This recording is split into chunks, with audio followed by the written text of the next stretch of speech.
El passat 18 de setembre, des de Ràdio Televisió de Cardedeu, vam emetre un programa especial per tal de donar cobertura a les diferents manifestacions i protestes que es van produir arreu del territori en referència a la situació que s'està visquent a la Franja de Gaza. És molt important que la gent es mobilitzi de cara al dia que abordin la flotilla, que desgraciadament sabrem que serà així.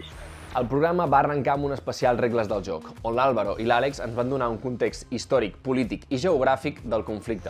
El tour que es feia per Espanya, bueno, la volta, van començar 5 manifestants a Figueres. I la cosa va anar creixent fins que es va aturar, no, la cursa ja l'últim dia, l'última etapa a Madrid. Al llarg de les 7 hores de programa vam poder entrevistar a Martí Olivella, David Canyo o Raquel Martí, entre d'altres. I també vam conèixer de primera mà l'opinió dels polítics de Cardedeu i iniciatives com la de Cuineres per la Pau o la dels músics del Liceu. El 18 de setembre del 2025 marca un any des que l'Assemblea General de la ONU va exigir a Israel posar fi a la seva ocupació il·legal de Palestina en un termini de 12 mesos. Tot dinamitzat des dels estudis de Ràdio Televisió de Cardedeu, on Maria López, Enric Rubio, Beatriz Mallén i Álvaro Blanco intercalaven una tertúlia amb connexions en directe amb diferents punts del territori. Ha dit una frase bastant clau, l'Adrià, que és el cada gest compta, no? Cada petita cosa compta, no?